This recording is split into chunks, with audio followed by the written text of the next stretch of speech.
29. Baada ya hapo sasa ndio tutajua sasa, je, Oktoba 29 yale yaliyotokea ndani yake kuna mengine hapo kwenye Oktoba 29. Ndio. Wewe unakiri kwamba tupo kwenye mkwamo kama taifa? Taifa limekwama kabisa katika namna ambayo haijawahi kutokea tangu tumepata uhuru.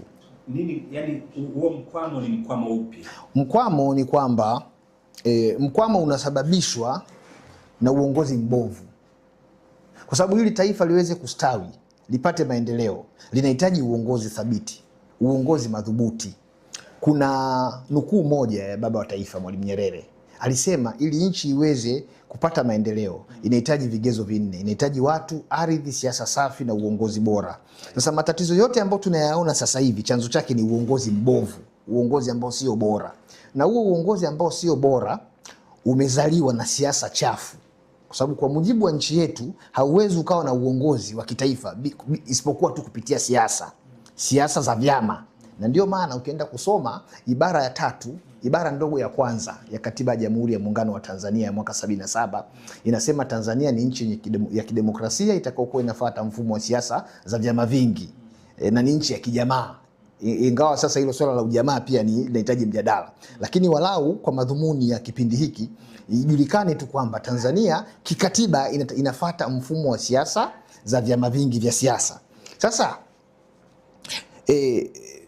siasa ndio hivyo, vyama vipo, lakini vile vyama ambavyo vina dhamira ya dhati kabisa ya kuleta mabadiliko ya kisiasa nchini na hatimaye kuchukua dola vinakumbana na vikwazo vya hapa na pale kila siku, kiasi kwamba ukifanya tathmini ya miaka 30, zaidi ya 30 ya uwepo wa mfumo wa vyama vingi, unajikuta kwamba katika miaka 11 iliyopita tumerudi nyuma zaidi ya hatua 40. Tumerudi nyuma zaidi. Kwa hiyo mimi ninachosema, unapotaka kuzungumza Oktoba 29, manake ni lazima ujue kwamba tumefika hapo kwa sababu ya uongozi mbovu, uongozi ambao hautaki kusikiliza maoni ya watu. Maoni ya watu kwa sasa anasema mifumo ya kikatiba na kisheria ya nchi yetu imezeeka, inatakiwa kufanyiwa marekebisho kuendana na mahitaji ya nyakati. Na kwenye sheria, utakubaliana na mimi mtangazaji, kwenye sheria bunge huwa linafanya mabadiliko ya mara kwa mara, kuzifuta sheria zilizopo, kuzirekebisha ama kutunga nyingine zinazotakiwa kuwepo kwa mahitaji ya leo. Katiba ambayo ndio sheria mama sasa, wenzetu wamekataa kabisa kuizungumzia, kuifanyia marekebisho. Sasa unawezaje ukafanya marekebisho ya sheria zingine kupitia bunge, lakini sheria mama ambayo kila mtu anakubali kwamba imeshapitwa na wakati, ilitungwa wakati wa mahitaji tofauti, tukae chini tuzungumze, tuifanyie marekebisho, wewe unakataa. Sasa unapokuwa na mfumo mbovu wa kikatiba, utakuletea mfumo mbovu wa kisiasa, utakuletea mfumo mbovu wa kiuongozi. Matokeo yake ndio haya. Sasa tunaingia kwenye uchaguzi, kwa mfano Oktoba 29, nilisema hata juzi, bila kuwa na chombo madhubuti cha kusimamia uchaguzi. Kwa sababu chombo cha kusimamia uchaguzi na mchakato mzima wa uchaguzi msingi wake umejengwa kwenye katiba, ibara ya 74 ya Katiba ya Jamhuri ya Muungano wa Tanzania. Na inasema wazi kwamba kutakuwa kuna Tume ya Taifa ya Uchaguzi. Kumbe Tume ya Uchaguzi ya Tanzania haipaswi kuitwa kwanza jina lolote lile tofauti na lile lilotajwa kwenye katiba. Mwaka 2024 bunge likaenda likatunga sheria inaitwa Sheria ya Tume Huru ya Taifa ya Uchaguzi. Kwa hiyo jina la Tume ya Taifa, jina la Tume ya Uchaguzi kwa sasa linapingana na katiba inavyotaka. Ili Tume Huru ya Taifa ya Uchaguzi, hilo jina halipo kwenye katiba. Yaani katiba imefunga milango yote, ikasema kama kutakuwa kuna tume ya uchaguzi, hiyo tume ya uchaguzi iitwe hivi, iitwe Tume ya Taifa ya Uchaguzi. Kaibuka mtu kaona yeye ana akili nyingi kuliko katiba, kasema yeye anaiita hii tume huru, na sijui lile neno huru linaongeza au kupunguza nini kwenye kile ambacho kinapaswa kufanyika. Sasa katiba hiyo hiyo ibara ya 64 ibara ndogo ya 5 ya Katiba ya Jamhuri ya Muungano wa Tanzania inasema hivi: sheria yoyote ya bunge itakayotungwa kwa kukiuka katiba, hiyo sheria inakuwa ni batili kuanzia siku ilipotungwa. Kwa hiyo ina maana kwa kuwa kulitungwa sheria ya Tume Huru ya Taifa ya Uchaguzi ambayo inapingana na katiba, kwa mujibu wa ibara ya 64 ibara ndogo ya 5, hiyo sheria hiyo ni batili. Na kwa sababu hiyo sheria ni batili, hata mazao ya sheria hiyo ambayo ni hiyo tume sasa na yenyewe ni batili. Kwa hiyo tumeingia kwenye uchaguzi sasa bila kuwa na tume ya kikatiba yenye mamlaka kikatiba kusimamia uchaguzi. Na ndio maana ushangai kuona katikati ya matukio ya mauaji yaliyoanza asubuhi ya saa 5 ya tarehe 29 Oktoba na siku mbili zilizofuata, tume yenyewe ilisema iliweza kufanya kazi vizuri tu kabisa kwa uhuru, haki na usawa. Na ikapata na matokeo, ikayahesabu vizuri, ikayahakiki wakati watu wanaendelea kufa. Yenyewe ikaendelea. Wakati nikwambie kitu kimoja, ili uchaguzi uwe huru ni lazima haki ya kwanza ya huyo mpiga kura au yoyote anayeshiriki huo uchaguzi, haki ya kuishi iwe guaranteed, iwekewe uhakika. Watu walikuwa hawana uhakika wa kuishi siku ile. Na ili uchaguzi uwepo tunahitaji watu wanauliwa na mazingira ya kuendelea kuwaua yalikuwepo na yaliendelea kwa siku 2. Sasa huo uchaguzi unakuwaje? Uone huo uhuru, usawa, haki na kuaminika kwa huo uchaguzi unapimwa kwa vigezo gani kwenye mazingira tuliyokuwepo? Ndio maana nasema ni tume pekee ambayo haipo kikatiba ndio ingeweza kusema uchaguzi ule uliendeshwa kwa uhuru na haki. Sasa tuje hapo kwenye uhalali wa sheria iliyozalisha tume huru ya taifa ya uchaguzi. Ndio Ambayo umesema hiyo tume huru ya taifa ya uchaguzi kisheria haipo kwa sababu ilitungwa kwa mujibu wa sheria hewa ambayo haipo. Sasa ikawepo ile tume na ikasimamia uchaguzi. Akitokea mtu akipinga kwamba uchaguzi haukufanyika Oktoba 29 kwa sababu ulisimamiwa na tume ambayo haipo kisheria, huyo mtu kwa jicho la kisheria analeta mantiki. Huyo mtu atakuwa yuko sahihi sana, isipokuwa tu hayo malalamiko yake atayapeleka kwenye mahakama ya aina gani? Mahakama gani yani? Kwa mfano umemnukuu mheshimiwa jaji mstaafu Joseph Sinde Warioba akisema imefikia hatua hata mahakama yenyewe sasa hivi haifanyaje, haiaminiki tena kwenye jambo kubwa kama hili, kwamba mahakama iende ikadeclare kwamba nchi haikuwa na uchaguzi kwa sababu tume haikuwa ya kisheria. Wewe unadhani kwa macho yako tu ya kawaida, hata kama sio mwanasheria, kuna mahakama ya hivyo inaweza kusema hivyo hapa Tanzania? Haipo. Ndio maana tunaita kipindi hiki kukurukakara zenyewe ndio kama hizi. Wakili msomi hapa anatueleza sheria iliyounda tume huru ya taifa ya uchaguzi, hiyo sheria ni batili kwa sababu inapingana na katiba ya Jamhuri ya Muungano wa Tanzania. Maana yake hata mazao yaliyotokana na sheria hiyo nayo ni batili, ikiwemo hiyo tume iliyosimamia uchaguzi. Nikamchokoza kidogo kumuuliza kama ikitokea mtu akipinga kilichofanyika kwa sababu kilisimamiwa na kitu ambacho hakipo kwa mujibu wa kisheria, majibu yake ndio kama hayo. Umetoa nukuu ya Mwalimu Nyerere ambayo ni maarufu sana kwamba ili nchi iweze kuendelea inahitaji watu, ardhi, siasa safi na uongozi bora. Watu tunao kama taifa, ardhi ipo. Wewe unaiona siasa safi ikiwepo Tanzania? Hiyo siasa safi haiwezi kuwepo kwa sababu kwanza, kwa muktadha tu wa ibara iliyoanzisha huo mfumo unaoruhusu siasa ziwepo, ibara ya 3 ibara ndogo ya kwanza ya katiba ya Jamhuri ya Muungano wa Tanzania inaitambua Tanzania kama ni nchi ya kijamaa na kujitegemea. Msingi na imani ya chama kimojawapo cha siasa hapa Tanzania, Chama cha Mapinduzi, ni ujamaa na kujitegemea.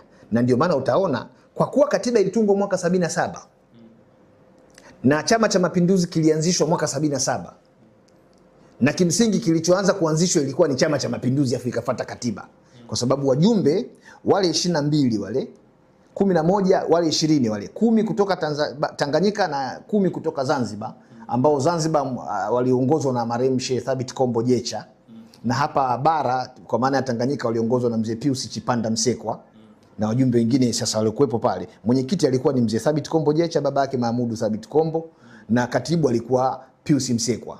Walipomaliza kutengeneza katiba ya kuunganisha vyama vya ASP na TANU kuunda CCM, aliyewatuma wakafanya hiyo kazi akawapongeza kwamba wamefanya kazi nzuri, akawapa sasa kazi ya kutunga katiba ya Tanzania ambayo haikuwahi kuwepo tangu mwaka 1964.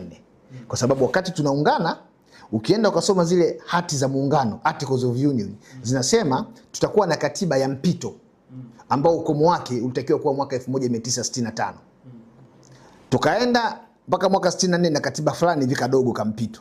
Alafu 65 tukatunga katiba sasa ya mpito ambayo ilikaa kwa miaka 12, katiba ya mpito. Sasa mwaka 77 hawa kina mzee Thabit Kombo Jecha, akina mzee Pius Chipanda Msekwa, na nadhani ndio mtu pekee aliyebaki hai aliyeandika hii katiba ya leo. Wengine wote walishakufa. 77 hii ya nchi tulionayo. Kwa hiyo haikuwa ajabu kuona kwenye katiba ya Tanzania inakuwa ni nchi ya kijamaa, kwa sababu chama kinachotawala wakati huo ni Chama cha Mapinduzi ambacho siasa zake ni za ujamaa na kujitegemea. Kilikuwa ni chama kimoja. Sasa leo ukienda kusoma ibara ya 3, ibara ndogo ya kwanza ya katiba, inasema Tanzania itakuwa ni nchi ya kijamaa inayofuata mfumo wa siasa za vyama vingi. Sasa hivi vyama, kila chama kina sera yake. Wewe Chadema, chama chenu kina sera, sijui sera gani? Kuna wengine wana sera yao. Sasa kuchukua sera ya chama kimoja alafu kuigeuza kuwa ndio sera ya nchi, sera ya taifa, maana yake ni kwamba unalivuruga taifa na unakataa huo mfumo, uwepo huo mfumo wa vyama vingi. Hilo ni jambo la kwanza. Sasa ufanyikaji wa hiyo siasa yenyewe sasa una madhumuni ya kuchochea maendeleo kwenye nchi? Mimi nasema hamna, kwa sababu mifumo yote hii unayoiona, hata ukienda kusoma mwongozo wa Chama cha Mapinduzi wa mwaka 81, maarufu sana mwongozo wa chama wa mwaka 81 wa Chama cha Mapinduzi, utaona kabisa kwamba taasisi zote hizi, taasisi zote including serikali, zilikuwa ni taasisi za kutekeleza maamuzi ya chama, including bunge, including majeshi, na majeshi yalikuwa ni mkoa wa kichama wa Chama cha Mapinduzi. Hata chuo kikuu pale ulikuwa uwezi kwenda kama una kadi ya chama. Sasa hayo mambo yamebaki kwenye vichwa vya watendaji wa serikali, watendaji wa majeshi, kwamba wao wanakitumikia Chama cha Mapinduzi, wakati ambapo Chama cha Mapinduzi kisheria na kikatiba kinapaswa kuwa ni chama sawa cha siasa na vyama vingine, lakini chenyewe kiko tofauti. Ndio maana ushangai juzi umemsikia mwenyekiti wa umoja wa wanawake wa Tanzania wa Chama cha Mapinduzi, Mary Chatanda, na rafiki yangu sana, katoa kauli ambayo kwa kweli mtu yoyote ambaye ni mpenda demokrasia, mpigania haki, ni lazima ailani ile kauli. Huwezi kuona hatua zozote zikichukuliwa pale. Sasa hizo sio siasa za hivyo. Alafu mwingine naye akisema maneno yake ya kisiasa, no reforms no election, anaonekana huyo ni muhaini, anaonekana huyo ni mhalifu, achukuliwe hatua. Sasa huwezi kuendesha nchi kwa siasa za kibaguzi. Kule Kagera, yule rafiki yangu Faris nani yule, Burhan, ambaye ni mwenyekiti wa umoja wa vijana wa CCM wa mkoa wa Kagera, yeye anasema kwamba yeye huwa wanapotezaga watu, na watu wamepotea. Wewe mwenyewe shahidi, watu wamepotea kwenye nchi hii.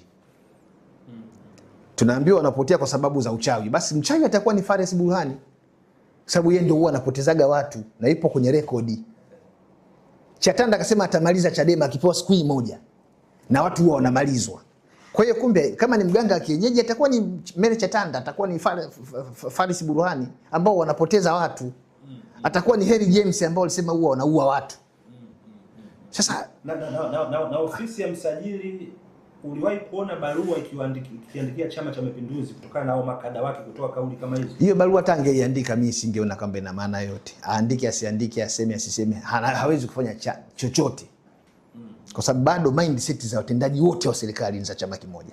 Sawa, tutakuja huko kwenye nafasi ya ofisi ya msajili wa vyama vya siasa na namna anavyoshughulika na vyama vya siasa. Nilitaka tumalize kwenye ile kauli maarufu sana Mwalimu Nyerere, watu, ardhi, siasa safi na uongozi bora. Umezungumza kuhusu siasa safi, ambapo umesema hauzioni siasa safi kwenye taifa letu. Twende ile nani yake ya mwisho, uongozi bora kwenye taifa letu. Unauona kuna uongozi bora? Sasa unakuaje na uongozi ambao utokana na siasa? Na siasa ambayo inatakiwa iwe safi kwa mujibu wa Mwalimu Nyerere. Kwa mfano, unatakiwa ili upate viongozi ufanye uchaguzi, kwa sababu mamlaka ya uongozi wa nchi yapo kwa wananchi chini ya ibara 8 ya katiba ya Tanzania. Tufanye uchaguzi. Huo uchaguzi wenyewe magumashi. Umeona wenyewe uchaguzi wa magumashi. Kuanzia tume ya chombo kinachosimamia huo uchaguzi ni ya kimagumashi. Kwa hiyo hata matokeo yatakayopatikana kwenye hilo zoezi yatakuwa ni ya kimagumashi. Ukishapata matokeo ya kimagumashi yanayotengeneza uongozi wa nchi, huo uongozi nao utakuwa ni wa kimagumashi. Ukishakuwa na uongozi wa kimagumashi, au maendeleo unayaonea wapi?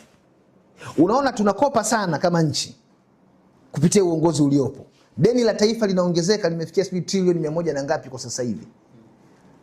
Na tunaambiwa tunakopa kwa ajili ya miradi ya kimaendeleo. Huoni hiyo miradi? Huoni chochote. Yaani kila mahala ni kilio. Ukienda hospitalini hakuna dawa. Tulifikia kipindi hapa mpaka maiti tukawa tunaziuza. Yaani hatuna hela ya kuendesha hospitali mpaka tunaidai maiti. Kama ili ukazike maiti yako lazima ulipe hela. Sasa nashukuru Mungu kwenye hilo waliiga kutoka kwangu. Kwa sababu mimi nilikuwa nalipia zile maiti. Wakifa watu hawana hela za kutoa mwili wao wakazike katikati ya msiba walionao, wanalia wamekosa shilingi 100,000, mimi natoa hela na maiti ichukuliwe ikazikwe. Unadhani kwa nini umesema nchi haina siasa safi? Kwa nini unadhani hakuna siasa safi? Siasa kwanza imetajwa kwenye katiba. Lazima ifanyike kwa mujibu wa sheria ambayo hiyo sheria sio ya kibaguzi. Unawezaje kufanya siasa wakati huo unafungia vyama vingine visifanye kazi ya kisiasa? Yaani muda wote badala polisi waende wakatafute watu wanaoteka watu, watu wanaoua watu, watu wanaoiba hela, watu wanaokula rushwa, wao muda wote wapo kwa ajili ya kuangalia yani vyama vya siasa vya upinzani vinafanya shughuli gani. Ukisema tu kaneno kadogo umeshadakwa. Ukiomba ufanye mkutano unaambiwa kuna intelijensia sijui kuna vurugu zitatokea. Lakini chama kingine unakiona wenyewe wako huru kusema chochote. Watendaji wa serikali baadhi sio kwa uaminifu wako huru kuiba kwa sababu hawawezi kuwajibishwa popote. Kwa wastani wa fedha ambazo TCAG anaziainisha kwa mwaka ni zaidi ya shilingi bilioni 2-3 kwa mwaka zinaporwa. Hazijulikani zilipo na huoni chombo cha dola kikichukua hatua. Sasa ndio maana nikasema ukishakuwa na siasa ambazo hazifuati katiba, hazifuati sheria, matokeo yake utakuja kuwa na uongozi usioheshimu sheria, usioheshimu haki za binadamu. Yaani ili tuwe na uongozi bora, huo uongozi lazima utokane na katiba bora. Huo uongozi lazima utokane na sheria bora. Leo tuna mtu anaingia madarakani kwa nafasi yote ile kwenye utumishi wa umma. Kabla hajaingia anaenda kuapa. Na kile kiapo kinasema hivi, mimi Peter Madeleka naapa kwamba nitakuwa mwaminifu kwa Jamhuri ya Muungano wa Tanzania na kwamba nitailinda, nitaihifadhi na kuitetea katiba ya Jamhuri ya Muungano wa Tanzania. Kwa nini nimesema hicho kiapo? Hiyo sehemu ya mwisho anasema nitailinda, nitaihifadhi na kuitetea katiba ya Jamhuri ya Muungano wa Tanzania. Sisi wanasheria, katiba ni somo kabisa mwaka wa kwanza pale chuo kikuu. Katiba ni somo. Leo mtu anaenda kuapa kwamba atailinda katiba, haijui katiba. Yaani anaongea tu pale kama kasuku, na hapa kwamba nitalinda katiba. Katiba inasema tuwe na mfumo wa siasa vyama vingi. Vyama vikifanya kazi yake wewe unavikamata, unavifungia. Kwa hiyo unataka kuniambia pengine mtu kwa hawa viongozi kwa kuto kuifahamu katiba ndio inaweza kawa ni moja ya tatizo kabisa. Kwa sababu wewe unawezaje kukifutia chama usajili, chama ambacho kimesema chenyewe kitafanya maandamano kwenye sheria? Lakini katiba, ngoja kwanza, katiba si ni kitabu, ngoja kwanza, ndio hiyo nasema hivi sasa. Kama katiba ni kitabu, maana yake ni kwamba huyo mtu anahitaji kupewa elimu akajua. Huwezi kuwa mwanasheria kwenye hii nchi kama pale chuo kikuu hujasoma somo la katiba. Umefeli, huyu mwanasheria hawakupi cheti. Nenda kaulize vyuo vinavyofundisha sheria. Hujafaulu katiba na wanakufundisha mwaka wa kwanza kabisa ulipoingia tu bado uko fresh. Bana katiba kwanza. Kwa hiyo kutana na mtu anakuambia bana katiba bwana ni kitabu. Katiba si ni vitu makaratasi tu, katiba. Huyo mtu hajui anachokisema. Unadhani wanasheria wana nafasi ya kuwa viongozi bora kwa sababu wao kuijua katiba, kuzijua sheria ambayo inapelekea, maana tunapozungumzia uongozi bora ni ule uongozi unaofuata misingi ya sheria, sio? Kama kiongozi afuate misingi ya kisheria, ina maana hakutakuwa na haki. Uongozi wake utakuwa unaleta sintofahamu kwa sababu atakuwa anakanyaga sheria tu, shagarabagara kila siku. Ndio italeta kukurukakara. Unadhani nafasi ya mwanasheria kuwa kiongozi inaweza ikazalisha kiongozi kuwa bora? Sisemi kwanza kwamba bila kuwa mwanasheria huwezi kuwa kiongozi na kwamba ukiwa mwanasheria ndio unakuwa kiongozi bora. Hapana, lakini ukiwa mwanasheria unategemewa uwe mstari wa mbele katika kuonyesha mfano wa kutii na kuheshimu katiba na sheria za nchi. Na hilo nitako liko wazi, limetajwa kwenye ibara 26, ibara ndogo ya kwanza ya katiba ya Jamhuri ya Muungano wa Tanzania. Inasema kila mtu anao wajibu wa kuheshimu na kuitii katiba pamoja na sheria zingine za nchi. Ni lazima uheshimu katiba na sheria za nchi. Uwe ni mwanasheria au sio mwanasheria. Kama ni mtu tena raia wa Jamhuri ya Muungano wa Tanzania, unatakiwa kuitii katiba. Sasa Sasa waliopewa dhamana kubwa na wajibu mkubwa zaidi ni wale ambao ni viongozi, kwamba wewe sasa si kwa niaba ya wenzako ndio unaenda kufanya mambo haya, majukumu haya ya kujenga barabara, ya kujenga shule, ya kuweka ustawi mzuri wa nchi. Sasa wewe ujaanza hayo majukumu, shika hii katiba, ilinde hii katiba. Na hii kwamba katiba ina muhimu sana, hata amesema hapa aliyekuwa mkuu wa majeshi mstaafu Venance Mabeyo, amesema hapa Magufuli, rais wa awamu ya 5, Mungu amrehemu huko aliko, alipofariki ikataka kutokea sintofahamu fulani hivi ambao walitaka uitengeneza wao wenyewe. Kwa sababu hatuwezi kuwa na sintofahamu katika nchi ambayo ina uongozi wa kikatiba. Katiba imesema rais akifa ni state, makamu wa rais anakuwa rais. Lakini eti ikawachanganya. Alafu akasema ikabidi warudi kwenye katiba. Yaani kumbe Magufuli anaumwa, anakufa, anazikwa. Yaani watu hawajui kwamba nchi itajiongozaje. Alafu ambao hawajui ndio wamepewa dhamana ya kuongoza sasa. Kwa hiyo eti ikabidi bana tukaambiana turudi kwenye katiba. Kwani mlikuwa mjui? Kwani siku ile ulivyokuwa unaapa unasema utailinda, ulikuwa unaapa utalinda nini? Ndani ya katiba ibara ya 14 inatoa haki ya kuishi. Na unaposema utailinda katiba, maana yake utalinda haki ya mtu kuishi. Leo watu wanapotea, hakuna mtu anawajibika, ni story tu kama vile sisi tuko kwenye kijiwe cha kahawa. Walijiteka mapenzi, sijui madeni.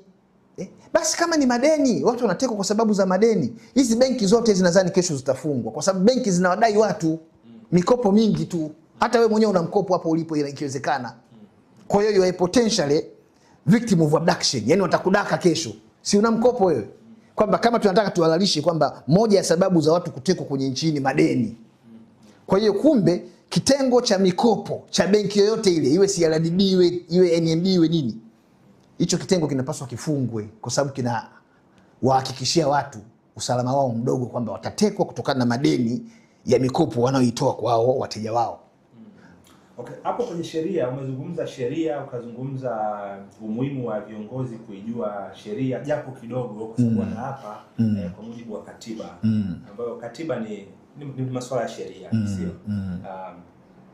Nataka tuizungumzie kidogo ofisi ya msajili wa vyama vya siasa.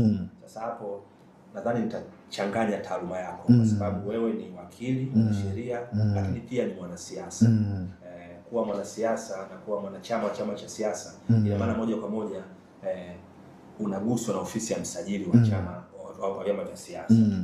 Tumeona kuna kauli kadhaa, maonyo kadhaa, barua kadhaa za kutoka kwenye ofisi ya msajili wa vyama vya siasa kwenda kwenye vyama vya siasa. Na hapa karibuni barua ambayo ilileta mjadala mkubwa sana ni barua iliyoandikwa na ofisi ya msajili wa vyama vya siasa kwenda kwa Chama cha Demokrasia na Maendeleo, ikisema kwamba wanapaswa kujibu tuhuma ambazo ziliandikwa mle kwamba makamu mwenyekiti wa chama cha Chadema Mheshimiwa Heche alitoa kauli ya kuhamasisha umma kuandamana kushinikiza Mheshimiwa Lissu achiwe, na ikarejea kauli iliyotolewa na kiongozi mmoja wa Chadema kule Tanga. Ofisi ikaiandikia Chadema barua ikisema kwa nini isifute au kuipa adhabu. Nilitaka utupitishe kwenye sheria. Kosa gani chama cha siasa ikifanya kweli kinastahili kufutwa? Ni kosa lipi hilo? Kosa la kusababisha vurugu na pengine umwagaji wa damu kwenye nchi. Okay. Ni jambo ambalo uwe ni chama cha siasa ama sio chama cha siasa, unapaswa kuwajibika ukilifanya. Sasa kwenye kile ambacho kimetokea kuhusu Chadema na ofisi ya msajili wa vyama vya siasa, kiko wazi na kila mtu anajua. Chadema ndio walioanza. Wakasema wao kama chama cha siasa wanao wajibu wa kuhamasisha na kutumia haki yao ya kufanya maandamano ya kudai jambo lolote lile ambalo nyewe wanadai ni haki ya Mtanzania, awe mwanachama wao ama sio mwanachama wao, lakini hilo jambo ni haki ya Mtanzania. Sasa wao wanadai mwenyekiti wao Tundu Lissu hastahili kuwa gerezani, na hawaoni mifumo ya kisheria ikimpa haki zake anazozihitaji kupitia mahakama. Wanaona kinyume chake, kwamba mahakama na mifumo yote hii inatumika kukandamiza sio haki za Lissu tu, haki za watu wengine wengi tu ambao wanauzea huko magerezani, na wengine ambao hata kama hawako magerezani lakini wana hangaika kwa namna moja ama nyingine. Sasa Chadema wakaona namna pekee ya kutoka katika huo mkwamo huo wa kukandamizwa haki za mwenyekiti wao, tutumie haki yetu ya maandamano. Maandamano ni haki, sio vurugu.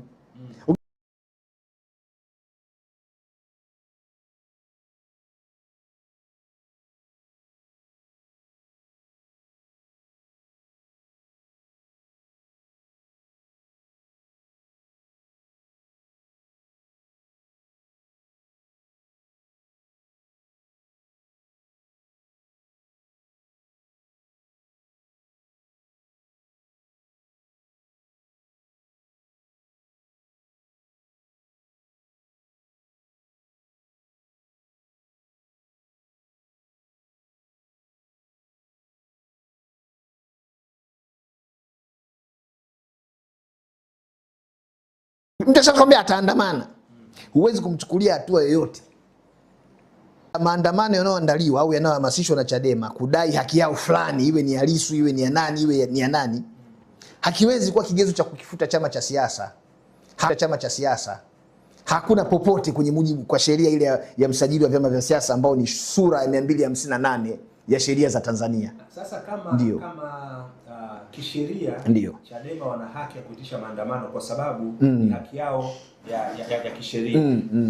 Ofisi ya msajili wa vyama vya siasa, yule mwenyekiti, moja ya sifa yake ni lazima awe jaji mstaafu, nadhani jaji wa mahakama kuu. Jaji wa mahakama kuu, ndio alikuwa kabla ya huyu Mutungi wa sasa hivi, alikuwepo Tendwa, John Tendwa, na kabla John Tendwa alikuwepo George Liundi. Yes. Ndio wa kwanza huyo. Yes, Liundi, Tendwa, sasa hivi tunaye Mutungi. Hawa wote ni majaji wa mahakama kuu.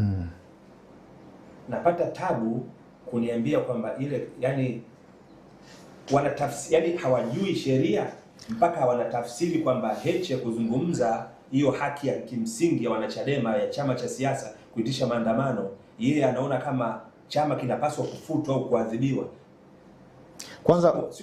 Kwanza nimekuelewa. Kwanza ujaji sio jambo ambalo mtu anapimwa uwezo wake kiakili na kitaaluma.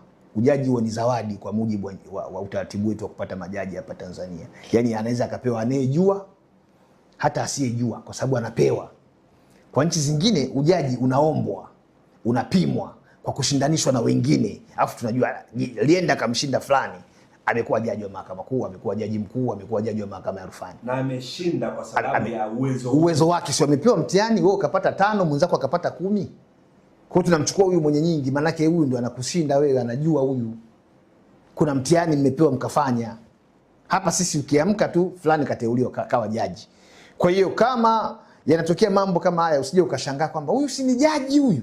Ujaji sio kigezo cha kujua. Ujaji ulipewa tu. Ni tofauti na uwakili. Uwakili unafanya mtihani, nenda hapo law school uone watu wanavyofeli. Ulishawahi kustaajabu uchaguzi fulani za majaji ukashangaa sana tu tunajuana kwa sababu hao majaji hawatoki Kenya, ni humu ndani tunajuana, tunasoma wote, tunagongana hapa na pale, tunajuana hata uwezo. Na wengine hata ukienda ukasoma hukumu zao unaona kabisa yani amefikaje huyu mtu hapa. Unakuta jaji anaenda kutoa hukumu 2 kwenye kesi moja. Hukumu 2, kesi moja akatoa judgment 2. Jaji mmoja, judgment 2 tofauti kabisa. Okay. Kitu ambacho hata mwanafunzi wa chuo kikuu anayesoma sheria wa mwaka wa kwanza hawezi kukifanya, kimeandikwa. Sasa kuwa jaji peke yake sio kigezo cha kwamba wewe unajua. Sawa, tubakie hapo kwenye majaji. Baada ya Oktoba 29 iliundwa tume kiongozwa na Jaji Othman Chande ya kuchunguza kilichotokea Oktoba 29 na siku kadhaa zilizofuata mbele yake. Ile tume ikaleta ripoti yake. Ni muhtasari wa ripoti. Wewe ulifanikiwa kuiona ile document yenyewe yote? Unajua mimi nataka watu kupitia hichi kipindi leo wajue. Chande baada ya kutoa hotuba yake aliinuka akaenda kubeba mavitabu ambao ndio ripoti akamkabidhi rais, alikuwa amefungwa na ribbon. Ile ndio ripoti ile ambayo haikusomwa ile. Kilichosomwa na Chande ni hotuba. Alafu watu wakaibuka huko wakaanza kupongeza na kusifu ripoti wakati hawajaiona inasema nini mle. Na alichokisoma Chande sio muktasari. Sio muhtasari wa ripoti. Yeye kasoma hotuba ya kukabidhi ripoti. Na ndio kichwa cha habari cha ile hotuba yake. Ukitaka nitakupa kama una. Kichwa cha habari kilisemaje? Hotuba ya mwenyekiti wa tume ya uchunguzi wa matukio ya ghasia za tarehe 29, hiyo katika kukabidhi ripoti. Ilitakiwa kichwa cha habari kiweje na content ihusiane na vitu vipi? Kuna watu wanaongeza neno muktasari kwamba Chande alitoa hotuba ya muktasari wa ripoti. Hakuna mahala popote yeye Chande amesema ule anachokisoma ni muktasari. Yeye alikuwa anasoma hotuba. Na hotuba inaweza isiwe na link yoyote na kile kilichoandikwa kule, kwa sababu kile kilichoandikwa kile ni mavitabu yako hivi, yalikuwa hivi na uliyaona kwenye TV yale mavitabu. Kwa hiyo kuna uwezekano mkubwa alichokisema sicho kilichopo kwenye. Yaani sisi tunachokisema tuliambiwa tukae kimya, tusubiri, tuipe tume nafasi ifanye kazi, itatuletea ripoti. Sisi tunataka ripoti isomwe bila kujali kilichoandikwa mle ni nini. Haikusomwa ripoti, ndio hoja iliyoko hapa. Na rais anapounda tume, tume imemaliza kazi yake, imepatikana ripoti. Ile ripoti ni mali ya nani? Kwanza rais ni serikali, na serikali maana yake ni watu. Kwa hiyo ikiundwa tume na rais, ile tume ni serikali ile. Ndio maana inatumia rasilimali zote za serikali. Mali za umma ambazo ni kodi za wananchi. Sio mali ya mtu binafsi. Na kitu chochote cha umma tena katika mazingira kama haya ambayo yalikuwa yanahitaji majibu ya wataalamu ambao wameteuliwa, wamepewa mamlaka waende wakatuletee sasa nini kilichotokea na tunafanyaje. Huwezi kukaa na ile ripoti peke yako ndani ukajifungia. Alafu baadaye unasema tushirikiane kuirudisha nchi pamoja. Wakati majibu unayo wewe kama wewe ndio una majibu na hutaki kumpa mtu mwingine, basi wewe ndio tujengee nchi. Tumia hayo majibu wameshakupa jamaa wale. Lakini kama unataka na sisi tushiriki kwenye kuijenga nchi, tushare hayo majibu aliyotupa Chande, tuyachukue, mimi nifanye hiki, wewe fanya hiki, na wewe tushirikiane tujenge. Chande ametuambia hii ndio majibu. Lakini sasa majibu unayo wewe. Alafu kesho unanialika mimi na bana njoo bana, tujenge nchi hii bana. Hii nchi ni uzalendo, tuijenge. Ndakuuliza mimi sana jenga, mbona mimi sina vifaa? Sina majibu, sijui naanzia wapi. Jenga mwenyewe. Ndio tafsiri yake. Kwa hiyo ni kukurukakala kweli kama unavyosema, kwa sababu mwenye majibu yuko peke yake, hataki kuyatoa. Kwenye kujenga tunaitwa wote njooni. Ndio naambia tukae maridhiano. Haiwezekani. Nimekuelewa. Baada ya tume ya Jaji Othman Chande ndio kumaliza kazi yake, ndio wewe umeridhika na kile ambacho sasa napata tabu kwa sababu umeniongezea kitu kingine, umeniambia kwamba ule sio muhtasari wa ripoti. Ile ni hotuba.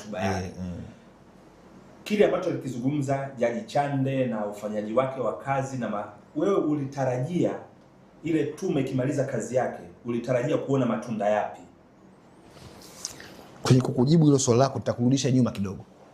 Huyo Jaji Chande kwenye ripoti yake ya tume ya haki jinai alisema mifumo ya haki jinai yote imeoza including polisi. Kama tungekuwa na polisi ambayo haijaoza, tusingekuwa na haja ya kuwa na tume ya Jaji Chande kwenye kuchunguza matukio ya Oktoba 29. Kwa sababu matukio ya Oktoba 29 ni jinai.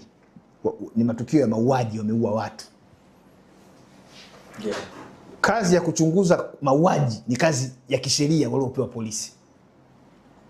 Kama unao polisi ambao wanaweza wakachunguza wakakwambia aliyeua ni nani na aliua kwa sababu gani na wakampeleka mahakamani, unahitaji tume ya Jaji Chande ili ifanyaje? Kwa sababu Jaji Chande hajawahi kuwa hata polisi. Jaji Chande hajawahi kuwa hata mpelelezi, hajui chochote kwenye masuala hayo. Yeye anategemea aletewe huo ushahidi mahakamani, afu upime kwa mujibu wa sheria, alafu atoe uamuzi kama jaji. Kitu nao wataalamu pale jeshi la polisi. Wako wataalamu wamebobea sana pale. Wapo watu waweza kukuletea majibu leo kilikuwaje pale. Na tumeambiwa huyo Jaji Chande kwenye hiyo hotuba yake amesema vyombo vya dola vilikuwa viko kazini kupeleleza hii kitu na havijawahi kwenda likizo hata siku moja. Siku ya Christmas wewe nenda uone kama utakuta milango ya polisi imefungwa. Polisi milango iko wazi. Siku ya sikukuu yoyote milango ya polisi iko wazi, wanafanya kazi masaa 24 kwa wiki. Kwa hiyo hilo tukio tusitaki kuwadogosha polisi na kuwapa lawama ambazo sio za kwao kwamba eti walikuwa wamelala. Wanamsubiria Chande apeleleze, yani waliwaacha tu watu wafanye vile kwamba Chande atakuja. Kwa sababu kwanza matukio wakati yanatokea yale, hakuna mtu alijua kama kuna tume ya Chande itakuja kuundwa. Kwa hiyo taasisi pekee tulikuwa tukiitegemea kutekeleza wajibu wake wa kisheria kuhakikisha nchi inatulia, amani inaendelea kutamalaki, ulikuwa ni polisi. Na kwa kufanya hivyo walikuwa na wajibu wa kukamata watu wanaofanya vurugu, wanaofanya mauaji, wanaomwaga damu. Sasa tume ya Chande ya nini kama una jeshi la polisi liko imara, jeshi la polisi liko vizuri? Kwa hiyo sikutegemea kitu chochote mimi kwenye tume ya Jaji Chande. Kwa namna tu hata ilivyoundwa, na nilienda kutoa maoni yangu kwenye tume. Yes, nikawaambia tu ukweli. Nini uliwaambia? Niliwaambia kwamba sikilizeni, nyinyi mnachunguza vurugu wakati tatizo lililoko kwenye jamii linalojadiliwa na linalosababisha vilio sio vurugu. Vurugu zilishashughulikiwa na DPP na DCI. Walishapeleleza wakamata watu ambao walifanya vurugu, wako mahakamani pale Kisutu. Nyinyi nendeni mkapeleleze nani kaua watu. Kama ndio kweli mnataka kufanya hiyo kazi, kapelelezeni nani kaua watu, kwa sababu tunaambiwa watu waliouliwa waliandamana, lakini ukweli ni kwamba waliouliwa sio wote walikuwa wanaandamana. Walikuwepo wamekaa wanaangalia mpira kwenye TV. Wale watu kwa nini waliuliwa? Ndio tunataka majibu hayo. Msituletee majibu ya kitu ambacho si atubishani. Sisi tumeshakubali haya, wale ambao waliuliwa waliandamana, sawa. Tupeni basi haya, hawa ambao hawajaandamana hao wamekufa kwa sababu gani? Na nani aliwaua? Wakasema sisi tumeambiwa tukachunguze vurugu. Ndio maana unaona wamekuja na ripoti ambayo haikidhi matakwa na matarajio ya wananchi wengi. Na wao wenyewe hiyo ripoti haijakidhi matakwa yao, ndio maana wakapendekeza iundwe tena tume nyingine. Yaani wao wenyewe hawajaridhika kilichofanyika, walichokifanya. Yaani hawajafanya kitu. Ndio maana mwisho akasema bana, sisi tunapendekeza mheshimiwa unda tena tume nyingine. Unaundaje tume nyingine ya upelelezi na DCI yupo? Sasa DCI wa nini sasa? Na DCI ana wasaidizi mpaka kwenye kata. Huyu DCI ana mtaani kule anao wasaidizi wa upelelezi wake. Katika mazingira gani ndio inapaswa iundwe tume ya kuchunguza jambo fulani? Maana hapo nikikusikiliza ni kama issue za jinai ni mamlaka ya jeshi la polisi. Katika mazingira gani kunapaswa kuundwa tume, na tume inavyoundwa kwa kuchunguza jambo fulani mipaka yake ni ipi ili issue ya jinai ibaki isipokwe kwenye mikono ya jeshi la polisi na DCI?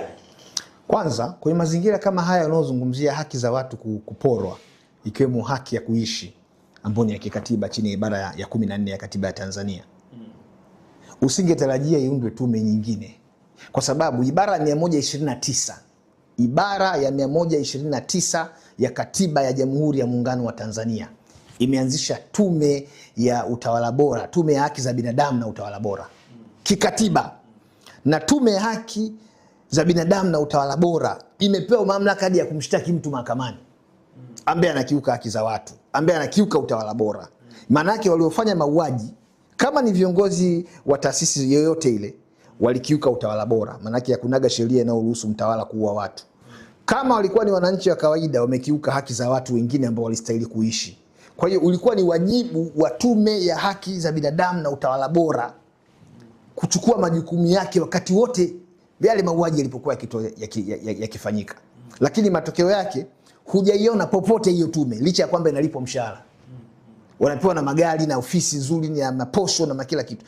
Haijazungumza chochote kuhusu mauaji ya tarehe 29. Alafu tunaenda kuunda tena tume nyingine. Chande, tumetoka kwa Chande na nyingine tena ya Lila. Tume ya haki za binadamu ipo. Huwezi ukaitenga tume ya haki za binadamu na utawala bora ambayo imeundwa kikatiba. Achana na hizi tume za kina Chande. Hizi zimeundwa na sheria. Sheria ya tume za uchunguzi ambayo mamlaka yake yapo kwa rais. Tume ya haki za binadamu mamlaka yake yapo kwa rais, yapo kwenye katiba. Na kati ya katiba na sheria, katiba ndio kubwa kuliko sheria. Kwa hiyo ndio maana nikakwambia kwamba mtu yote mwenye akili timamu na anayelionea huruma taifa hili kwa maana ya kutapanya rasilimali fedha kwa kufanya vitu vingine ambavyo vinagharimu fedha bila matokeo, angetarajia tu tume ya haki za binadamu ifanye kazi yake. Kwa hiyo ya Jaji Matthew. Kwa maana hiyo wewe tume ya Jaji Chande kwako unaiona haikupaswa kuwepo, na hii tume ya Jaji Lila pia nayo unaona haina, kwa sababu jinaenda kuchunguzwa pale si ni mauaji. Mauaji si ni ukiukwaji wa haki za binadamu, haki ya kuishi ambayo iko kwenye ibara ya 14. Si tayari unayo tume iliyoanzishwa kwa mujibu wa ibara ya 129 ya katiba ya Jamhuri ya Muungano wa Tanzania. Sasa tume ya Jaji Lila nini? Achana na hiyo. ibara ya 143, ibara ya 147 ya katiba, ibara ya 147 ya katiba imeanzisha majeshi. Moja kati ya majeshi yaliyoanzishwa ni jeshi la polisi, ambalo pia lina sheria yake, sheria ya polisi na polisi wasaidizi, sura ya 322 ya sheria za Tanzania. Imetoa mamlaka kwa jeshi la polisi wakati wote kuzuia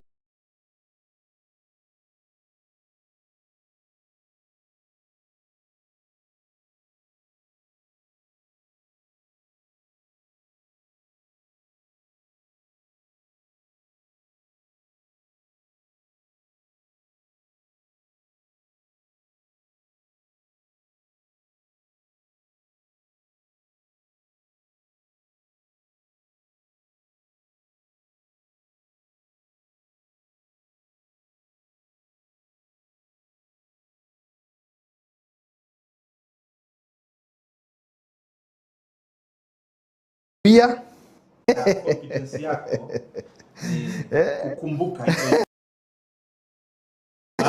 vifungu, yani unakitaja ibara fulani na mimi naijua katiba kukumbuka hizo vifungu, yani unakitaja ibara fulani na mimi naijua katiba. Hebu tuhakikishie kwamba unachokizungumza. Mimi naijua katiba. Hebu tuhakikishie kwamba unachokizungumza. Mimi naijua, tafuta katiba Google hapo, soma. Si wanatusikiliza huko. Waambie wa Google huko, afu nani aseme kwamba ni uongo. Anaitwa Peter Madereka, ni wakili wa Mahakama Kuu ya Tanzania, wakili nguli kabisa Tanzania, ni mtetezi wa haki Tanzania, wakili nguli kabisa Tanzania, ni mtetezi wa haki za binadamu, lakini pia aliwahi kuwa askari polisi. Ni kweli uliwahi kuwa askari polisi? Wala hiyo sio siri. Kwa level gani? Mkaguzi nyota 2. Nyota 2 mabegani. Inspector. 2 mabegani. Inspector. Kuna tuli hapo kwenye wewe kuwa askari polisi, na sasa hivi ninaona upo mbele sana kukosoa matendo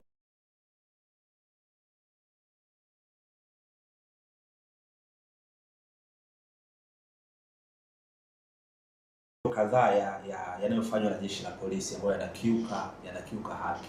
Kuna kitu kinaitwa kiapo. Hiki unachokifanya kutetea kukosoa jeshi la polisi kwenye nyanja tofauti haikiuki kiapo cha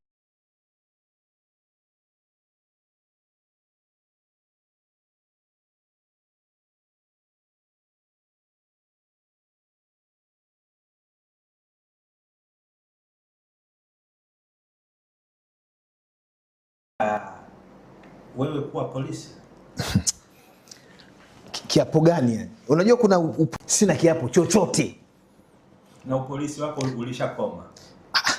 Mimi umeshaniona nimevaa uniform za polisi karibia zaidi ya miaka 10 iliyopita. Si iko wazi, yes ni uje kusia polisi kafukuzwa kazi. Uje kusikia akifukuzwa utumishi wake huo wa kipolisi unakoma. Msikilizaji akitaka kujiridhisha kwamba uliwahi kuwa polisi, kuwa polisi si ni jambo la kawaida tu. Kwani Mabewa hajawahi kuwa mwanajeshi? Au Silo hajawahi kuwa polisi? Au Maita hajawahi kuwa polisi? Si alikuwa utumishi ukaisha. Wamestaafu. Wewe nini kufanya usio? Nikaacha, hata ningeweza kufukuzwa pia. Yaani namna ya kuacha utumishi wa umma ni kama ifuatavyo. Ukifa unakuwa umeacha. Ukifukuzwa kazi unakuwa umeacha. Ukiacha mwenyewe unakuwa umeacha. Na ukistaafu unakuwa umeacha. Mimi niliacha mwenyewe kwa sababu polisi sio kaburi kwamba ukiingia uwezi kutoka. Upolisi ni njia mojawapo ya kuwatumikia watu, lakini pia na wewe kuweza kupata kipato cha kuendesha maisha yako. Kwa hiyo nikaona kipato kile na muda ninaotumia kule na vipaji nilivyonavyo vingi tu havistahili mimi kunifanya niendelee kukaa kule. Nikatoka. Nikaona uwakili unalipa zaidi.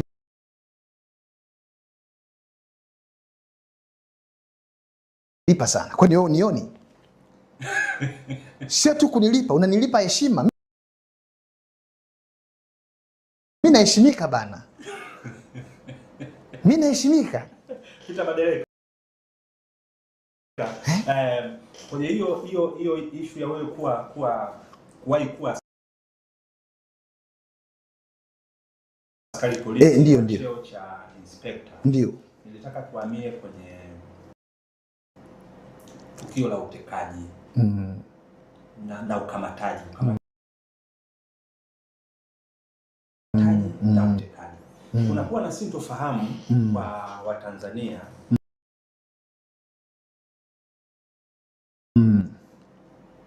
Tukio lipi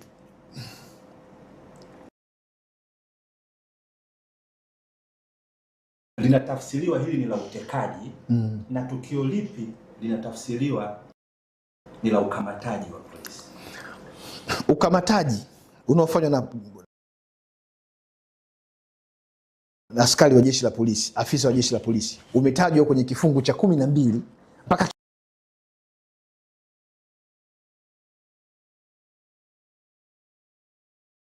kifungu cha 14 cha sheria ya mwenendo wa makosa ya jinai, ambao ni sura ya 20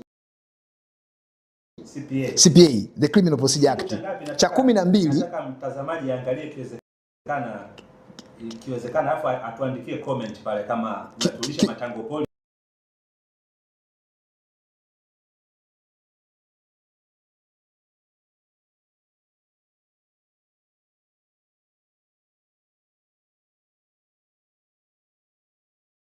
Kifungu cha 12 huwezi kujua kwa sababu unaona unashangaa. Mimi kwangu sishangai kwa sababu ndio kazi yangu. Nimpa mamlaka hayo kuanzia kifungu cha 12 mpaka cha 14. Mamlaka hayo kuanzia kifungu cha 12 mpaka cha 14. Naamini unavunja sheria. Anatakiwa kwanza ajitambulishe kwako. Okay. Hapo anakuwa hana hati ya ukamataji. Kifungu cha 12. Na kwambie wewe kosa lako nini, kwa nini anakukamata, anakuweka under restraint. Lakini akwambie haki zako.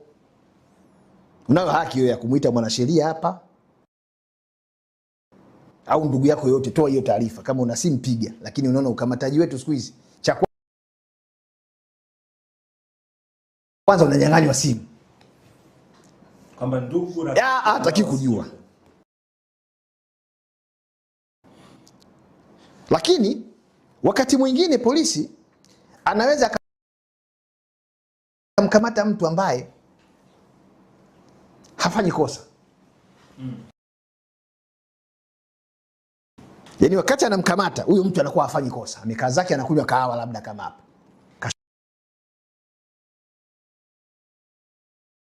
Shangaa polisi wamegonga mlango hapo, wameingia, wamekukamata. Akitaka kuja kukamata kwenye mazingira hayo ambayo amekukuta wewe hufanyi kosa, unakunywa kahawa,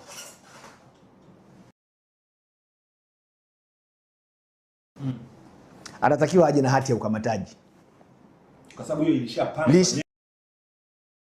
Nenda kamkamate madereva. Kwa maana inawezekana ulifanya makosa jana. Na anapofanya hivyo, hiyo hati ya ukamataji, warrant of arrest, inakuwa imeandikwa kosa lako, limewekwa ile kosa, limesajiliwa kwenye kituo gani cha polisi, hiyo kesi ya polisi namba ngapi, kuna faili lipo kule. Kwa hiyo yeye anakuja tu kukukamata. Na anapokuja sasa katika mazingira hayo, lazima aende kwenye serikali ya mtaa unakoishi wewe, ambako ukamataji unatakiwa kufanyika.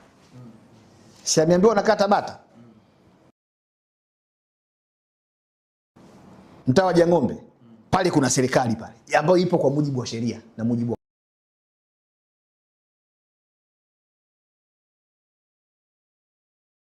katiba.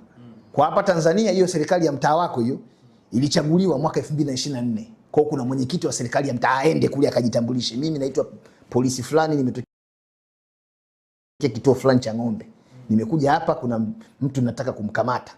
Kwa hiyo kwa sababu yule mwenyekiti wa serikali ni serikali, na kwa sababu polisi naye ni serikali, wanashirikiana hawa kufanikisha ukamataji. Ukiona jambo lote linafanyika kuhusu ukamataji nje ya sheria kama ilivyotajwa kwenye kifungu cha 12 mpaka kifungu cha 14 cha sheria ya mwenendo wa makosa ya jinai, sura ya 20 ya sheria za Tanzania, huo ni utekaji.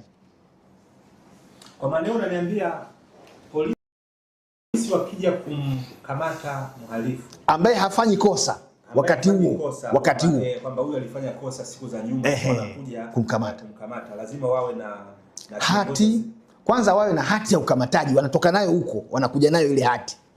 Si wanajua wao wanakata bata. Kwa hiyo wanaenda kwa mwenyekiti wa serikali ya mtaa wako unapokaa. Yule ndio mwenye mamlaka ya kiserikali pale. Sisi muundo wa serikali yetu ya Jamhuri ya Muungano wa Tanzania, muundo huo unaanzia kwenye mtaa.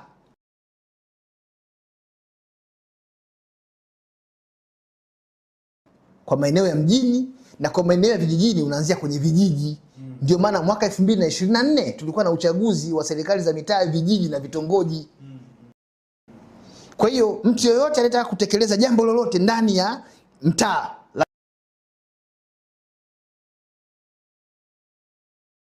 lazima aende kwa serikalini, ambako ni kwenye ofisi ya serikali ya mtaa. Kama ni kijijini aende kwenye ofisi pale kutoa taarifa, au atamchukua na kiongozi wa mtaa aje naye aende. Yes. Taarifa na kumchukua, yani serikali sasa pale lazima ishuhudie kitu gani kinafanyika ndani ya serikali yao, ndani ya eneo lao, wajue na wana dokumenti wale watu wa serikali za mtaa. Ile ni serikali, ndio maana tunatumia fedha kuandaa uchaguzi wa kuwapata viongozi wa serikali za mtaa. Kwa maana gani? Hakuna jambo lolote linalotakiwa kufanyika kwenye mtaa bila serikali ya mtaa kujua. Wewe nenda kachimbe barabara, shimo pale barabarani, uone kama mwenyekiti wa serikali ya mtaaji. Au fungulia redio, pige makelele sana, uone kama hawatakufuata. Kwa hiyo polisi akija pamoja na mamlaka yake ya ukamataji, ameambiwa hapa kwenye mtaa kuna serikali ipo, serikali halali ya Jamhuri ya Muungano wa Tanzania, mtaa wa Ng'ombe. Okay. Wamefuata hizo process zote na wamekuja kwako wewe ambaye ndio wamekuja kukukamata.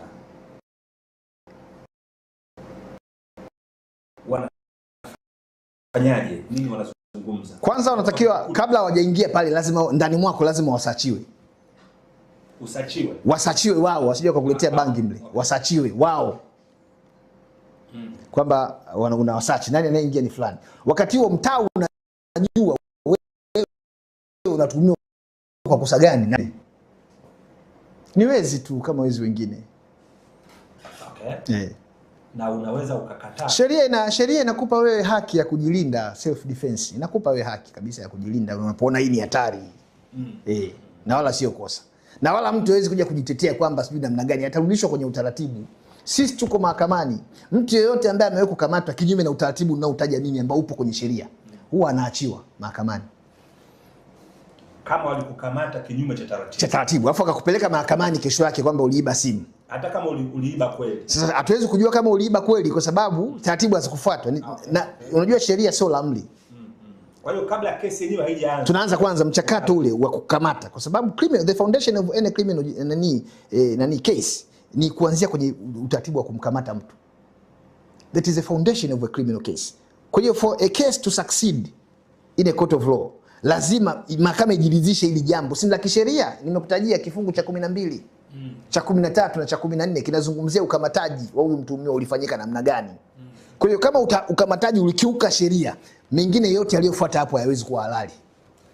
Tukisalia hapo kwenye ukamataji, kufuata taratibu na kuto kufuata taratibu, ambako kunaweza kupelekea hiyo kesi ikafa kabla hata haijaanza vizuri. Yaani wao watamaliza michakato yao ambao wanadhani si hawajui, kwa sababu polisi sio wanasheria. Polisi sio wanasheria. Lakini wanapaswa kujua sheria. Nasema hivi, polisi sio wanasheria. Na ndio maana kosa la kwanza ambalo tunalifanya kwa kuwa na majeshi ya aina hii ambayo hayana watu ambao kigezo cha kujiunga na jeshi hilo lazima uwe ni mwanasheria. Huwezi kuwa wakili kama sio mwanasheria. Sijui unanielewa hapo? Ili kesho kutwa usije ukasema ulikuwa hujui. Kwani hujawahi kusikia kesi, kwa mfano una kesi ya uhaini, alafu polisi ni fundi friji? Yaani taaluma ya huyo fundi ni fundi friji, ya huyo shahidi au ya huyo polisi ni fundi friji. Sasa unajiuliza, ufundi friji na kazi ya kwenda kuzijua hizi sheria na vifungu haya, wewe unashangaa mimi nayajua kwa kichwa, kwa sababu mimi ndo nayafanyia kazi kila siku, miaka nenda miaka rudi, nayajua tu. Unadhani kwa polisi kutokuwa wabobevu wa masuala ya sheria kunapelekea hiki tunachokiona, labda mtu mathalan kesi ya mwenyekiti Lissu. Tuliwaona wale mashahidi wanavyotoa ushahidi ambapo bila kuingilia uhuru wa mahakama. Watu kwanza mahakama haisikii unachokiongea hapa, kwa sababu ibara ya 107 B kubwa ya Katiba ya Jamhuri ya Muungano, andika ibara ya 107 B kubwa ya Katiba ya Jamhuri ya Muungano wa Tanzania inasema mahakama zote nchini zitakuwa huru na zitalazimika kuzingatia sheria na katiba zinapotekeleza majukumu yake ya utoaji haki. Kwa hiyo hata kama anakusikia hawezi kutenda haki kwa kuegemea kwa alichokisikia kutoka kwako. Ndio maana unaona mimi nikitoka mahakamani huwa naongea na vyombo vya habari, au hata hapo taongelea hata kesi iliyoko mahakamani, kwa sababu huyo jaji hatakiwi hata kusikiliza ninachokiongea hapa, na akikisikiliza anakuwa anavunja katiba. Sasa wanaposema kuna maneno kwamba jambo hili tusilizungumze kwa sababu liko mahakamani, hawajui, ni wajinga, na ujinga sio tusi, hawajui.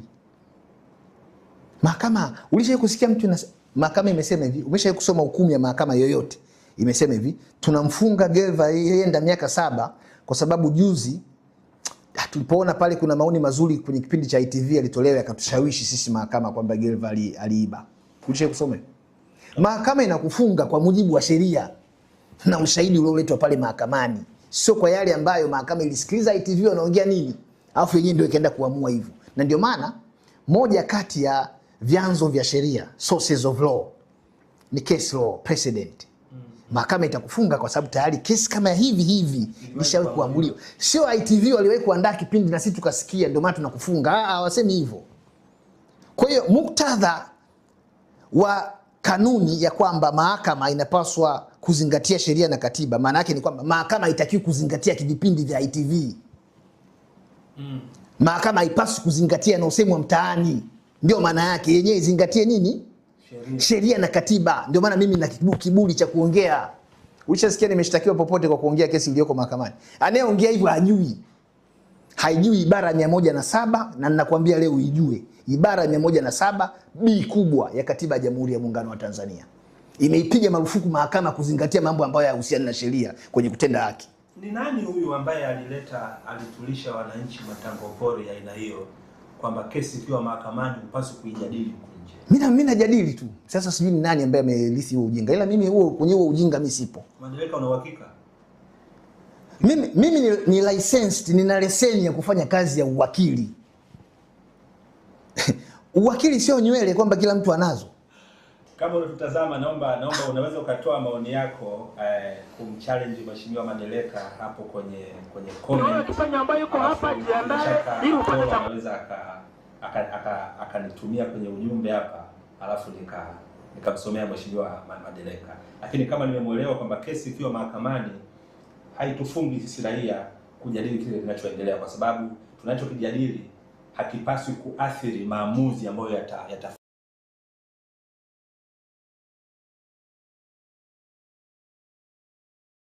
na majaji ama na mawakili. Sasa nilichokuwa na kwa kuongezea tu, ibara ya 18 inazungumzia haki ya mtu kutoa maoni, kupata habari, kutoa habari. Hamna mahala umeambiwa usizungumzie kesi iliyoko mahakamani kwenye hiyo haki yako. Ndio maana nakwambia watu wasome, waache kuhadithiwa vitu vya uongo huko mtaani. Mimi naongea kwa kufanya rejea hapa kwenye katiba. Na ninataja vifungu ili wasikilizaji na watazamaji waende wakaangalie. Unayo haki ya kupata habari, unayo haki ya kutoa habari, unayo haki ya kutoa maoni, unayo haki ya kuzungumza. Right to be heard. Unazungumza. Unasikilizwa. Unayo hiyo haki ya kusikilizwa unayo. Kwenye hiyo haki hamna mahala popote umeambiwa usiingilie, usizungumzie jambo lililoko na naomba tujadili kwa kirefu kidogo hapa watu waelewe. Usizungumzie kesi iliyoko mahakamani. Mwambie huyo mtu akutajie hicho kifungu. Ni kifungu gani? Kifungu gani kinasema usizungumzie kesi iliyoko nini? Mahakamani. Mimi nimekupa msingi wa wewe kuzungumzia kitu kilichoko mahakamani. Ni ibara ya 107 B kubwa. Na hakuna sheria nyingine yoyote kwenye nchi hii ni kubwa kuliko katiba. Kwenye hii nchi. Na hiyo ibara ya 64, ibara ndogo ya 5 ya Katiba ya Tanzania inasema sheria yoyote ya bunge itakayotungwa katika misingi inayokiuka katiba, hiyo sheria inakuwa ni batili. Kwa mimi nimesimama na katiba, ibara ya 107 B kubwa. Inasema mahakama haipaswi kabisa, kwa sababu yenyewe ni huru. Yenyewe iangalie tu sheria inasemaje, afu itoe haki. Iangalie tu katiba inasema nini, afu itoe haki. Sasa mimi nikizungumza wakati mahakama haitaki kusikiliza haya mimi ambayo nayaongea, yani nimeingiliaje uhuru wa mahakama hapo? Nimeupokaje huo uhuru wa mahakama? Mimi sijaupoka uhuru wa mahakama. Umetoa maoni yako. Nimetoa maoni yangu ninavyoona, kwa sababu hilo jambo ni la kijamii, linahusu jamii, lina affect haki za watu. Lakini jaji hajakataliwa asiandike. Ndio maana jaji anapoandika hukumu ya kutoa haki, hawekewi bunduki kichwani ili aandike. Hawekewi, anakuwa huru. Ndio maana ya mahakama kuwa huru. Aandike anachoona kinafaa, lakini ikiwa kwa mujibu wa nini? Wa sheria na katiba. Na kama wewe unayeathirika na maamuzi ya mahakama hujaridhika, ibara ya 13, ibara ndogo ya 6A, andika hizi ibara. Ibara ya 13, ibara ndogo ya 6A ya katiba ya Tanzania imekupa haki ya kukata rufaa. Kwa hiyo hujaridhika. Kwa hiyo haki ya kukata rufaa pia na yenyewe ni ya kikatiba. Ndio maana kila baada ya uamuzi wote unaomaliza kesi unaambiwa right of appeal fully explained. Haki ya kukata rufaa imeelezewa kwa upana wake. Uamuzi ukikosa hiyo sentensi unakuwa pia ni batili. Anatakiwa hakimu jaji akwambie, nimekufunga miaka 7 kwa sheria hii na hii na hii, kwa kosa hili unayo haki ya kukata rufaa. Ndio sheria inamtaka. Sasa mpaka hapo bado wewe uamini kwamba unayo haki ya kuzungumzia mambo yaliyoko mahakamani? Zungumza, ukikamatwa nitakutetea bure.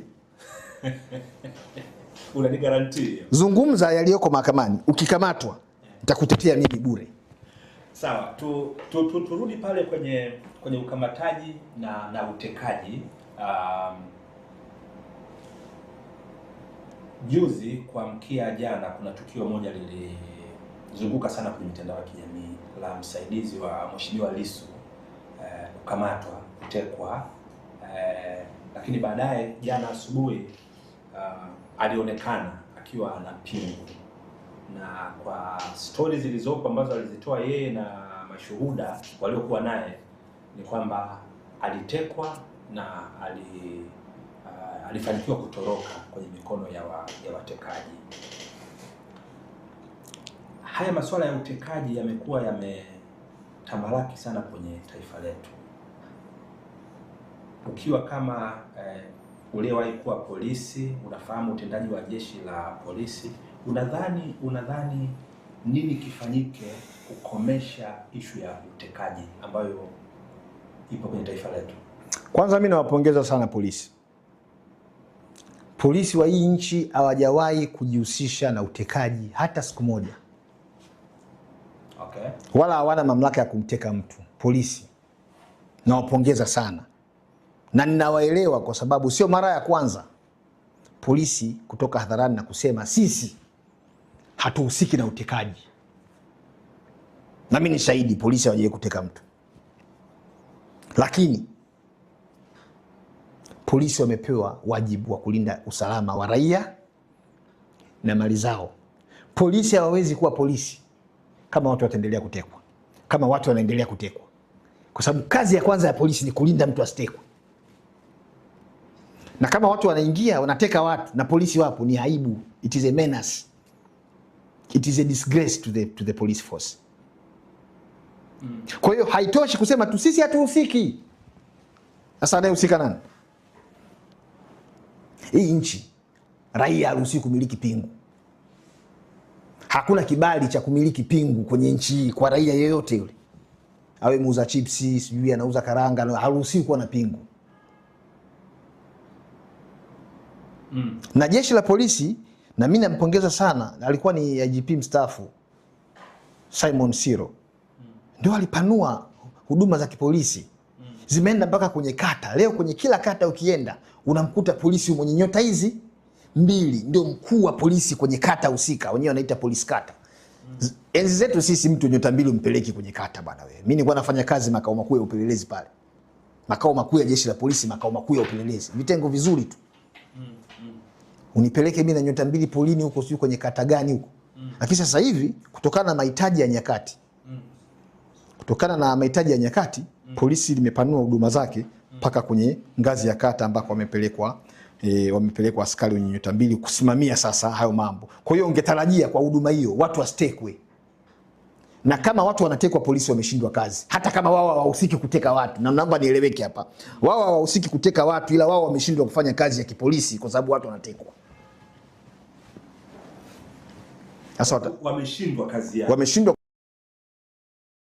kufanya kazi ya kipolisi kuzuia watu wasitekwe, lakini wao hawateki watu. Yaani watekaji ni wakubwa kuliko polisi.